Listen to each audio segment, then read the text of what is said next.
Assalamualaikum warahmatullahi wabarakatuh, salam pencerahan.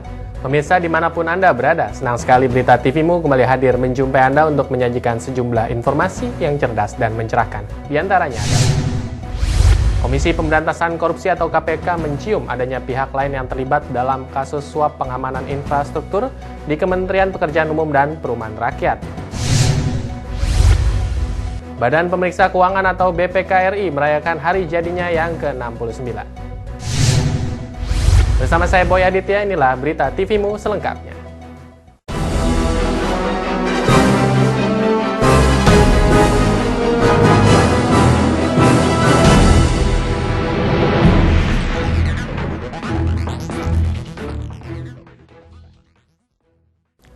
Pemirsa, Komisi Pemberantasan Korupsi atau KPK mencium adanya pihak lain yang ikut menerima uang suap bersama anggota Komisi 5 DPR RI dari fraksi PD Perjuangan, Damayanti Wisnu Putranti terkait proyek di Kementerian Pekerjaan Umum dan Perumahan Rakyat. Untuk menindaklanjuti keterlibatan pihak lain, KPK melakukan penggeledahan di beberapa tempat termasuk gedung DPR RI. Yang ketiga, teman-teman yang berkaitan dengan Kepala Biro Humas Komisi Pemberantasan Korupsi atau KPK, Yayu Andriati, menanggapi penolakan anggota DPR RI fraksi Partai Keadilan Sejahtera atau PKS Fahri Hamzah terkait penggeledahan di DPR RI oleh penyidik KPK. KPK menganggap penggeledahan yang dikawal oleh anggota kepolisian bersenjata sudah sesuai aturan dan prosedur tetap dan sudah dilakukan sebelumnya. Yayuk mengatakan, pendalaman dugaan adanya pihak lain yang turut menikmati uang suap tersebut setidaknya ditandai dengan serangkaian penggeledahan yang dilakukan penyidik KPK di beberapa lokasi. Seperti penggeledahan ruang kerja Damayati, Budi Supriyanto dari fraksi Golkar dan Wakil Ketua Komisi 5 DPR RI dari fraksi PKS Yudi Widiana. Menurutnya, penggeledahan ruang kerja legislator dari Komisi 5 itu dilakukan lantaran KPK mencium adanya jejak-jejak tersangka terkait tangkap tangan yang dilakukan KPK beberapa waktu lalu. Disinggung apakah KPK akan melakukan tindakan hukum apa yang dilakukan politisi Partai Keadilan Sejahtera Fahri Hamzah, KPK akan mengkajinya sedangkan ruang kerja Budi dan Yudi yang telah digeledah, keduanya berpotensi untuk dipanggil dimintai keterangannya. Jadi sebenarnya saya hari Jumat lalu juga sudah menegaskan bahwa semua prosedur penggeledahan sudah sesuai dengan aturan yang berlaku dan tidak ada perbedaan antara penggeledahan yang dilakukan hari Jumat kemarin di DPR dengan penggeledahan yang dilakukan KPK sebelumnya. Terkait penggeledahan di gedung DPR RI beberapa waktu lalu merupakan tindak lanjut dari operasi tangkap tangan yang melibatkan anggota DPR RI dari fraksi PDI Perjuangan, Damayanti Wisnu Putranti. Dan penggeledahan yang dilakukan penyidik KPK sudah sesuai aturan, termasuk tidak lengkapnya pencantuman nama penyidik. Deddy Musoni memberitakan dari Jakarta. Anggota Komisi 5 DPR RI asal fraksi PDI Perjuangan Damayanti Wisnu Putranti tersangka kasus suap proyek pengamanan pembangunan infrastruktur di Kementerian Pekerjaan Umum dan Perumahan Rakyat bersama dua tersangka lainnya diperiksa oleh Komisi Pemberantasan Korupsi selama 12 jam. Usai diperiksa, Damayanti tidak membantah jika ada suap mengalir ke sejumlah anggota Komisi 5 lainnya, termasuk adanya suap ke anggota fraksi Partai Golkar Budi Supriyanto dan anggota fraksi PKS Yudi Widiana.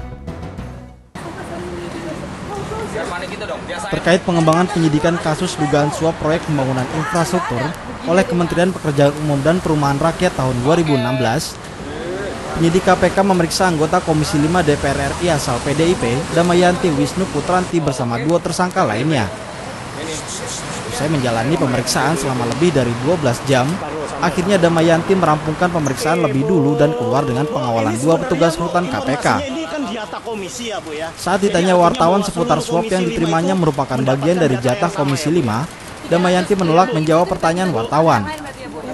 Ibu, ya Bu, Pak Budi itu dapat 5M dan Pak Yudi itu 7 miliar ya Bu, benar nggak Bu? Bu, ini berarti jatahnya sampai ke pimpinan komisi ya Bu ya? Buka sebenarnya ya Bu? Saya akan kooperatif. Akan buka semuanya ya Bu? Ibu mengajukan JC informasinya ya Bu? Insya Allah. Oh iya, Ibu. Terima kasih ya Ibu. Oke. Menyampaikan beberapa klarifikasi. Yang pertama Sebelumnya Kabiro Humas KPK Yuyu Andrianti dalam konferensi persnya pada Senin petang menyatakan penggeledahan yang dilakukan penyidiknya di ruang kerja anggota Komisi 5 DPR, diantaranya ruang Budi Supriyanto asal fraksi Golkar dan Yudi Widiana asal fraksi Partai Keadilan Sejahtera, berkaitan adanya jejak-jejak keterlibatan dua politisi DPR tersebut dalam kasus suap pengamanan proyek pembangunan infrastruktur di Maluku oleh Kementerian Pekerjaan Umum dan Perumahan Rakyat. Tapi arahnya ke sana ya, Bu ya. Deddy Musoni memberitakan dari Jakarta. Pada usianya yang genap 69 tahun, Badan Pemeriksa Keuangan Republik Indonesia atau BPK RI mengadakan refleksi mengenai hasil kerja BPK dan dampaknya terhadap peningkatan kualitas pengelolaan keuangan negara. Refleksi tersebut diadakan dalam bentuk pertemuan antara BPK dengan para pemangku kepentingan lainnya. Badan Pemeriksa Keuangan Republik Indonesia atau BPK RI mengadakan refleksi mengenai hasil kerja BPK dan dampaknya terhadap peningkatan kualitas pengelolaan keuangan negara pada usianya yang ke-69 tahun. Refleksi tersebut diadakan dalam bentuk pertemuan antara BPK dengan beberapa tokoh seperti Bima Arya Sugiarto, Wali Kota Bogor, Zainal Arifin Muhtar, Ketua Pusat Kajian Anti Korupsi Universitas Gadjah Mada, dan beberapa tokoh lainnya. Refleksi dengan tema perspektif pemangku kepentingan terhadap hasil kerja BPK dalam meningkatkan kualitas pengelolaan keuangan negara ini diadakan di gedung BPK. Aspek-aspek yang diangkat menyangkut kualitas hasil audit, manfaatnya serta pentingnya komunikasi audit dan profesionalisme dalam proses pemeriksaan. Menurut Yudi Ramdan Budiman, Kepala Biro Humas dan Kerjasama Internasional BPK RI, kualitas kinerja BPK RI tidak hanya dinilai oleh lembaga-lembaga lainnya, melainkan dinilai pula oleh BPK negara lain seperti New Zealand, Belanda, dan Polandia. Hasil review tersebut akan memperbaiki kinerja BPK dari segi standar praktek terbaik di dunia, serta kompetensi sumber daya manusia atau SDM. Misalnya tentang bagaimana memperkuat institusi ini dari sisi standar, teknik, dan metodologi, sehingga cara kerja BPK itu sesuai dengan praktek terbaik di dunia. Yang kedua tentang kompetensi dan kemampuan SDM tadi, ya. Kompetensi ini kan SDM menjadi penting karena baik tadi dijelaskan profesionalisasi auditor dan komunikasi, efektivitas komunikasi ini menjadi penting untuk mendukung bagus tidaknya kualitas hasil kerja BPK. Yudi pun menambahkan, kedepannya sebelum pemerintah menyetujui penambahan SDM BPK, BPK akan memanfaatkan dan memperkuat kompetensi auditornya, serta akan menggunakan teknologi informasi untuk membantu kinerja BPK. Debbie Novia, Yunus Priyonggo memberitakan dari Jakarta. Menanggapi refleksi 69 tahun BPK RI, Wali Kota Bogor Bima Arya yang turut hadir dalam acara tersebut juga memiliki sejumlah cara untuk mengantisipasi adanya korupsi di Kota Bogor. Di antaranya pembuatan sistem agar kegiatan tertentu dapat dilakukan secara online untuk mengantisipasi adanya tindakan korupsi. Badan Pemeriksa Keuangan atau BPK mengadakan refleksi 69 tahun dengan mengundang sejumlah tokoh, salah satunya Wali Kota Bogor Bima Arya. Menanggapi refleksi BPK ini, Bima Arya memiliki sejumlah cara untuk mengantisipasi adanya tindakan korupsi di Kota Bogor. Menurut Bima, dirinya telah berkoordinasi dengan Menteri Pemberdayaan Aparatur Negara dan Reformasi Birokrasi untuk membuat zona integritas. Selain itu, dirinya juga membuat sistem agar kegiatan tertentu, terutama pendidikan, dapat dilakukan melalui online, sehingga masyarakat juga lebih mudah untuk melaporkan adanya tindakan korupsi melalui hotline yang telah disediakan pemerintah Kota Bogor. Kita melakukan banyak hal sekali, terutama kaitannya dengan kesepakatan dengan pihak-pihak lain, ya.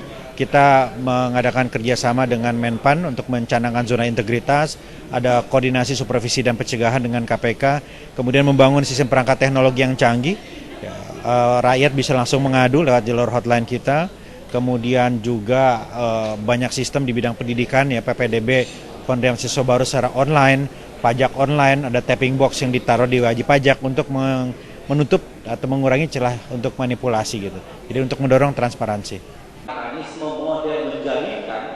Selain itu, Bima Arya pun merasa terbantu dengan kehadiran Badan Pemeriksa Keuangan atau BPK untuk menciptakan pemerintahan yang bersih dan melayani. Sebab BPK selalu mengkomunikasikan temuan-temuannya di lapangan sebelum masuk laporan akhir, sehingga sesuai dengan visi misi pemerintahan Bima Arya yang semuanya harus kembali ke masyarakat. Noviani Nuraini, Yunus Priyonggo memberitakan dari Jakarta. Presiden Direktur PT Freeport Indonesia Ma'ruf Syamsuddin mengundurkan diri dari jabatannya. Informasi selengkapnya usai jeda berikut.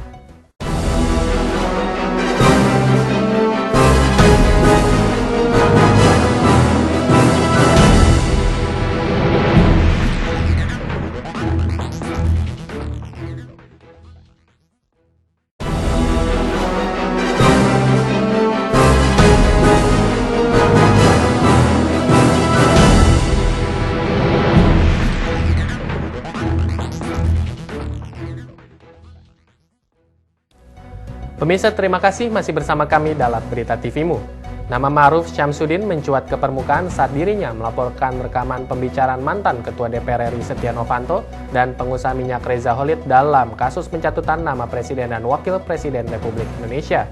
Namun, Presiden Direktur PT Freeport Indonesia ini menyatakan mundur setelah menjabat selama 1 tahun. Presiden Direktur PT Freeport Indonesia Ma'ruf Syamsuddin menyatakan mundur dari jabatannya Senin pekan ini. Di akhir tahun 2015, nama Ma'ruf muncul ke permukaan saat dirinya dan Sudirman Said, Menteri Energi dan Sumber Daya Mineral, melaporkan mantan Ketua DPR RI Setia Novanto ke Mahkamah Kehormatan Dewan atas dugaan pencatutan nama Presiden dan Wakil Presiden RI. Ma'ruf yang juga mantan Wakil Kepala Badan Intelijen Negara atau BIN, ditunjuk sebagai Presiden Direktur Freeport Indonesia pada Januari 2015 lalu. Alasan pengunduran diri Ma'ruf dari jabatannya karena alasan pribadi dan perusahaan telah menerima pengunduran dirinya. Tim TV-mu memberitakan. Kehadiran Ormas Gerakan Fajar Nusantara atau Gavatar sempat menarik perhatian publik saat kembalinya Dr. Rika yang sempat dikabarkan menghilang di Yogyakarta. Kini aktivitas Gavatar mulai merambah ke daerah Jawa Barat, di mana 3 warga Kabupaten Garut dilaporkan hilang dan diduga bergabung dengan ormas tersebut. Gerakan Fajar Nusantara atau Gavatar mulai menarik publik saat kembalinya Dr. Rika yang diketahui hilang karena bergabung dengan Gavatar. Aktivitas Gavatar mulai terdengar di berbagai daerah saat banyaknya laporan kehilangan orang-orang yang diduga mengikuti ormas tersebut, salah satunya di daerah Jawa Barat. 3 warga Kabupaten Garut yang baru ditemukan setelah hilang dan tak kembali ke rumah karena diduga ikut gerakan Gavatar mengaku hanya berpindah pemahaman akidah ke pemahaman Milata Abraham. Milata Abraham adalah paham yang diajarkan Gavatar dan sudah dinyatakan sesat oleh ulama karena merupakan paham gabungan dari Yahudi, Nasrani dan Islam yang bertentangan dari ajaran Islam. Di Beji, Depok, laporan kehilangan orang juga terjadi pada satu keluarga diduga terpengaruh Gavatar yang sebelumnya bernama Al-Qiyadah. Menurut keluarga besarnya, salah satu anggota keluarga yang hilang itu memang mengikuti kelompok pengajian Al-Qiyadah pimpinan Mossadegh di Pasar Minggu, Jakarta Selatan sejak 2004 silam. Selain itu, Gavatar dipastikan pernah eksis di kota Bandung. Gavatar pernah menyewa salah satu ruangan di gedung perkantoran untuk dijadikan markas sekretariat Dewan Pimpinan Daerah Gavatar Jawa Barat di Jalan Gatot Subroto, Bandung. Tim TV-mu memberitakan. Untuk mengantisipasi adanya penyebaran gerakan Fajar Nusantara atau Gavatar di Kota Bogor, Wali Kota Bogor Bima Arya telah membangun jaringan dengan aparat kecamatan dan kelurahan untuk mengantisipasi adanya indikasi gerakan elemen radikal. Meski pemerintah telah melarang organisasi gerakan Fajar Nusantara atau Gavatar berkembang di Indonesia, namun hal ini tidak menyurutkan niat para pemimpin dan anggota Gavatar untuk memperluas organisasi mereka di Indonesia. Menanggapi penyebaran Gavatar yang terus meluas, Wali Kota Bogor Bima Arya menjelaskan dirinya telah membentuk jaringan dengan aparat kelurahan dan kecamatan untuk mengantisipasi adanya indikasi gerakan elemen radikal atau jaringan terorisme. Kita membangun jaringan dengan aparat di kecamatan, kelurahan gitu, untuk bisa mendeteksi semua indikasi gerakan-gerakan teroris atau gerakan elemen radikal misalnya. Selain itu, dirinya sudah berkoordinasi dengan Musyawarah Pimpinan Daerah atau Muspida dan sejauh ini belum ada temuan yang mengkhawatirkan. Dan menurutnya, Muspida ini harus solid untuk mengantisipasi adanya penyebaran elemen radikal di daerahnya, serta mengamankan objek vital seperti istana dan kebun raya. Noviani Nuraini, Yunus Priyonggo memberitakan dari Jakarta. Penangkapan teroris oleh Densus 88 di kawasan Panti Asuhan Dapur Yatim Bandung banyak menuai kontroversi. Untuk itu, pihak Panti Asuhan memberikan klarifikasi terkait peristiwa kejadian yang sebenarnya. Pasca penangkapan Uset alias Said, teroris jaringan Solo Bandung di Panti Dapur Yatim Balai Endah Bandung, membawa dampak panjang kepada kondisi panti. Pemberitaan yang simpang siur berdampak panjang kepada panti yang sehari-hari mendidik anak-anak dalam tahfidz Al-Quran, bahkan masyarakat memotong papan nama panti. Stigma ini dikhawatirkan membawa trauma mendalam bagi masyarakat maupun panti asuhan. Apalagi peristiwa ini dihubungkan dengan rentetan bom Tamrin beberapa waktu lalu.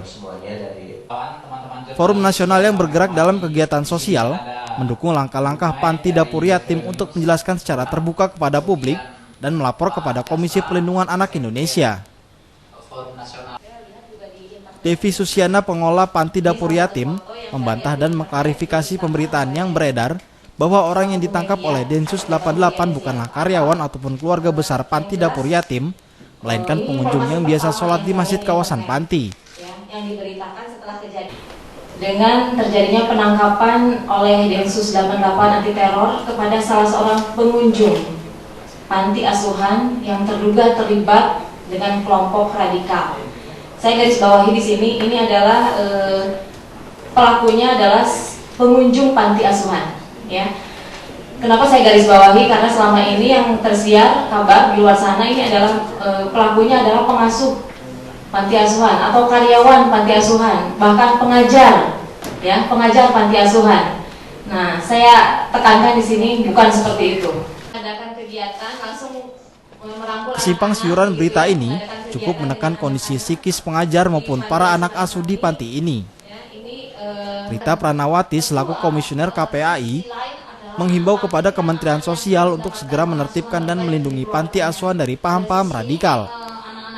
Dirinya juga berharap semua panti asuhan lebih waspada terhadap orang asing yang berusaha menyusup untuk mengajarkan paham radikal.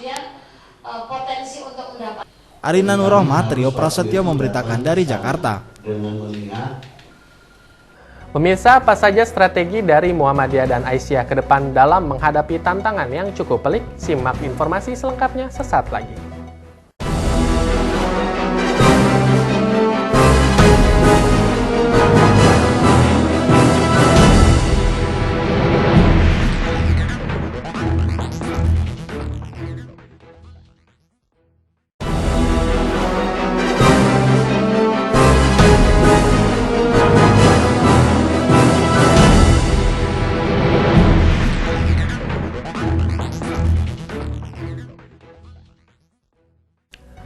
Pemirsa, terima kasih masih bersama kami dalam Berita TV-mu. Pasca serangan bom di Jalan Tamrin, Jakarta beberapa waktu lalu membuat para wisatawan di Yogyakarta merasa cukup khawatir akan terjadinya serangan di wilayah lain di Indonesia. Kawasan Malioboro sebagai salah satu pusat wisata dan perdagangan di Yogyakarta tidak terlalu terpengaruh dengan adanya serangkaian bom bunuh diri yang terjadi di Jakarta. Pasca terjadinya serangan bom bunuh diri tersebut, para pedagang yang setiap harinya berjualan di sepanjang jalan Malioboro merasa peristiwa tersebut tidak berpengaruh terhadap pendapatan mereka. Oh, mboten, nggak ada pengaruhnya, Mbak. Biasa aja. Nggih. Nggak sama sekali. Namun, bagi para wisatawan yang sedang berlibur di Yogyakarta, rasa khawatir akan terjadinya serangan susulan cukup membuat mereka takut. Ya, rada takut sih kalau ke mall kan, apalagi kan yang kena kan Starbucks, kan kayak tempat-tempat kafe gitu. Jadi kan pasti ada feeling kalau mau ke sana. Kan kita juga sering tuh kayak nongkrong-nongkrong ke tempat kayak Starbucks gitu. Makanya kan jadi takut juga. Iswi Iswari Nilakandi, Asru Sabtono memberitakan dari Yogyakarta. Pemirsa, saat ini masyarakat tengah berada di era pasar bebas, liberalisasi ekonomi, kekuatan neokapitalisme dan neokolonialisme. Dengan tuntutan zaman saat ini, Muhammadiyah dan Aisyah dihadapkan dengan tantangan yang sangat rumit. Memasuki era pasar bebas atau masyarakat ekonomi ASEAN, liberalisasi ekonomi, kekuatan neokapitalisme dan neoliberalisme membuat Muhammadiyah dan Aisyah harus lebih bekerja keras untuk menghadapi tantangan yang tidak sederhana seperti tahun-tahun sebelumnya. Sunyoto selaku guru besar sosiologi Universitas Gadjah Mada mengatakan, program yang telah terlaksana sebelumnya yang dinyatakan hasilnya baik, belum tentu akan baik juga jika digunakan pada periode saat ini. Kita ini sekarang hidup pada sebuah dunia pasar bebas, ya, liberalisasi ekonomi, kekuatan-kekuatan neokapitalisme, kolonialisme. Ini kemudian bisa tidak sederhana apa yang program-program yang telah dilakukan oleh Muhammadiyah maupun oleh Aisyah gitu. Mungkin hasil-hasilnya yang kemarin itu terlihat bagus, tiba-tiba ada liberalisasi, ada kapitalisasi, bisa digerogoti oleh kepentingan itu. Sunyoto Usman menambahkan, karena tantangan dan dinamika Muhammadiyah dan Aisyah ke depan semakin kompleks, maka program-program yang dibuat harus disesuaikan dengan tantangan zaman. Ispi Iswari Nilakandi, Asrul Sabtono memberitakan dari Yogyakarta. Sebagai organisasi sosial yang memiliki peran penting terhadap masyarakat, Muhammadiyah dan Aisyah memiliki peran penting dalam mewujudkan masyarakat yang islami dan berkemajuan. Peran penting Muhammadiyah dan Aisyah ke depan akan semakin berat dalam menghadapi tantangan di masa depan. Tantangan Muhammadiyah dan Aisyah dalam mewujudkan masyarakat yang islami dan berkemajuan tentulah tidak sederhana. Sunyoto Usman selaku guru besar sosiologi Universitas Gadjah Mada menyebutkan, setidaknya terdapat 3 hal yang menjadikan harapan ini tidak sederhana untuk diwujudkan, yaitu bertemu dengan beragam pemahaman keislaman, terdapatnya beragam metode untuk sosialisasi ajaran, baik itu secara konvensional seperti ceramah, diskusi maupun lewat media, dan bagaimana memerankan agama. Bertemu dengan beragam pemahaman keislaman, ya, meskipun sumbernya hanya satu, yaitu firman Allah yang terdapat dalam Quran dan dicontohkan Rasulullah dalam hadis, tapi dalam kehidupan nyata ini banyak sekali keragaman pemahaman tentang keislaman itu. Sunyoto menambahkan, metode sosial ini bertemu dengan berbagai macam kepentingan, sehingga sosialisasi atau dakwah ini tidak semata menyampaikan ajaran, tapi juga kepentingan ekonomi, serta memerankan agama sebagai kekuatan politik. Agama menjadi gerakan ekonomi, agama menjadi gerakan kultural, dan ini sangat kompleks. Iswi Iswari Nilakandi, Asrul Sabtono memberitakan dari Yogyakarta. Pemirsa, Kilas Internasional berikut ini akan menghadirkan sejumlah informasi, diantaranya adalah Afrika Selatan yang menghadapi bencana kekeringan, serta bantuan kemanusiaan untuk warga Suriah.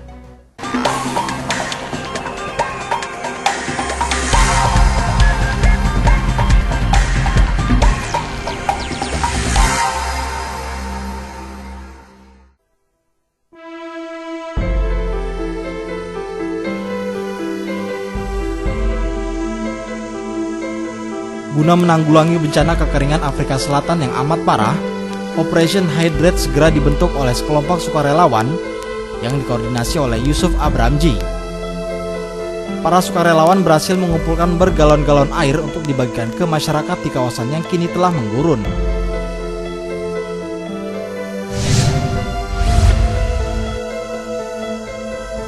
Minggu lalu, Red Crescent berhasil tiba di Madaya dan mulai menyalurkan bantuan kemanusiaannya di kota tersebut.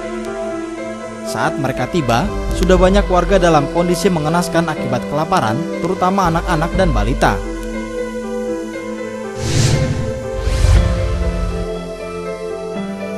Tempat yang dahulu barak terbesar tentara Amerika di Afghanistan, kini menjadi rumah rehabilitasi pecandu narkoba terbesar. Rumah rehabilitasi tersebut menerima lebih dari 10.000 pasien setiap tahunnya. Rehabilitasi para pecandu narkoba adalah salah satu pengeluaran negara terbesar di Afghanistan. Pemirsa, informasi tadi sekaligus menutup perjumpaan kita pada kesempatan kali ini. Saya Boy Aditya beserta kerabat kerja TVMU yang bertugas pamit undur diri dari hadapan Anda. Salam pencerahan, wassalamualaikum warahmatullahi wabarakatuh.